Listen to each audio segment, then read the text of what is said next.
6 মাস হাতে রেখে নির্বাচনী ট্রেনের যাত্রা শুরু হয়েছে। এই ট্রেনে জোর গতিতে চলছে বাংলাদেশ জাতীয়তাবাদী দল বিএনপি। যাত্রা শুরুর সঙ্গে সঙ্গে এই মুহূর্তে দেশে সবচেয়ে বড় এই দলে মনোনয়ন প্রত্যাশীদের দৌড়ঝাঁপের প্রতিযোগিতা চলছে। যোগ্য প্রার্থী বাছাই করতে ধাপে ধাপে জরিপও চালিয়েছে দলটি। তার প্রক্রিয়া এখনও শেষ হয়নি।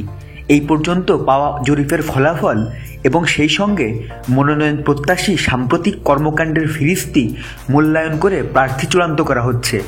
কয়েকটি ব্যতিক্রম ছাড়া কমপক্ষে 230টি আসনের প্রতিটিতে 3 জন করে প্রার্থী প্রস্তুত করে রাখা হয়েছে। সম্ভাব্য প্রার্থীর প্রত্যেকের আমলনামা তৈরি হয়েছে। তা দিন দিন হালনাগাদ হচ্ছে। প্রার্থীদের সর্বশেষ অবস্থাসহ তালিকা এখন দলের ভারপ্রাপ্ত চেয়ারম্যান তারেক রহমানের সামনে। চুলচেরা বিশ্লেষণ করেই যোগ্য প্রার্থীকে মনোনয়ন দেওয়া হবে। দলীয় সূত্রে জানা গেছে 300 সংসদীয় আসনের 2 শতাধিক আসনে জয়ের বিষয়টি মাথায় রেখে বিএনপির হাইকমান্ড কর্মপরিকল্পনা গ্রহণ করেছে। দলটি কমপক্ষে 70টি আসনে সমমনা দলগুলোকে ছাড় দিতে পারে। একাধিক জরিপ ও বিএনপির সংশ্লিষ্ট সূত্রে এসব তথ্য জানা গেছে। তবে আগে করা জরিপে এগিয়ে থেকেও বহু নেতা মনোনয়নের তালিকা থেকে বাদ পড়েছেন বলে তথ্য পাওয়া গেছে। তাদের একটি অংশ চাঁদাবাজি, দলীয় শৃঙ্খলা ভঙ্গসহ বিভিন্ন অভিযোগের কারণে চিহ্নিত দলের গুডবুকে নেই। এছাড়া দেশের বিভিন্ন স্থানে টেন্ডারবাজি, উপদল সৃষ্টি, দলের আদর্শ থেকে নিজেদের স্বার্থ রক্ষায় ব্যতিব্যস্ত থাকা, অন্য দলের সঙ্গে আঁতাত অদৃশ্য সম্পর্ক থাকা, এসব কারণেও মনোনয়নের তালিকা থেকে প্রভাবশালী বহু নেতা বাদ পড়েছেন। দলীয় সূত্রে জানা গেছে চাঁদাবাজি সহ বিভিন্ন অপরাধে জড়িতদের নাম মনোনয়নের তালিকা থেকে বাদ দেওয়ার জন্য তালিকা তৈরি করা হয়েছে। পর্যবেক্ষণ সহ আলাদা প্রতিবেদনও তৈরি করা হয়েছে।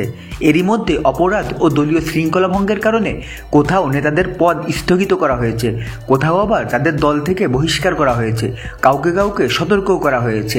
সূত্র জানায় দিন যত যাচ্ছে বাদ পড়াদের নামও বাড়ছে। কারণ এরই মধ্যে দলের ভারপ্রাপ্ত চেয়ারম্যান চাঁদাবাজিতে যুক্ত নেতাদের বিরুদ্ধে কঠোর হুঁশিয়ারি উচ্চারণ করেছেন। দলীয় সূত্র জানায় আগামী নভেম্বরে মূল্যায়ন পর্ব শেষ করে নির্বাচনের জন্য চূড়ান্ত প্রার্থী তালিকা প্রকাশ করা হবে। সূত্র জানায় প্রার্থী বাছাই করতে এরই মধ্যে বিএনপি কয়েকটি ধাপে মাঠ পর্যায়ে জরিপ করেছে। এরই মধ্যে এবছরের শুরু থেকে একটি জরিপ করা হয়েছিল। জরিপটি করা হয় 300 সংসদীয় আসনে। জরিপপত্রে প্রতিটি ইউনিয়নের ওয়ার্ড পর্যায় থেকে সিটি কর্পোরেশন, পৌর এলাকায় কমপক্ষে 10 জন অরাজনৈতিক ব্যক্তির মতামত নেওয়া হয়। এরই মধ্যে ছিলেন শিক্ষক, ছাত্র, সরকারি চাকরিজীবী, গৃহিণী, কৃষক, জেলে, ক্ষুদ্র উদ্যোক্তা, মুদি দোকানি সহ বিভিন্ন পেশাজীবী। জরিপকালে জরিপ পরিচালনাকারীরা কখনো বুঝতে দেননি জরিপটি বিএনপির উদ্যোগেই করা হচ্ছে। কারণ দলের হাইকমান্ড দলের ও নেতাদের মাঠ পর্যায়ের গ্রহণযোগ্যতার অবস্থায় জানতে চেয়েছিলেন জরিপের মাধ্যমে। জরিপ সংশ্লিষ্ট একাধিক নেতা জানান জরিপের জনপ্রিয়তার কারণে দলের 4 জন সংস্কারপন্থী যোগ্যতম প্রার্থী বলে মতামত দিয়েছেন জরিপে অংশগ্রহণকারীদের বড় অংশ। জানা গেছে দলের মহাসচিব মির্জা ফখরুল ইসলাম আলমগীর সহ কমপক্ষে 80 জন নেতার মনোনয়ন পাওয়ার বিষয়টি নিশ্চিত হয়ে গেছে।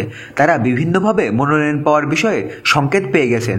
অন্য আসনগুলোর প্রার্থী চূড়ান্ত করার জন্য কাজ চলছে।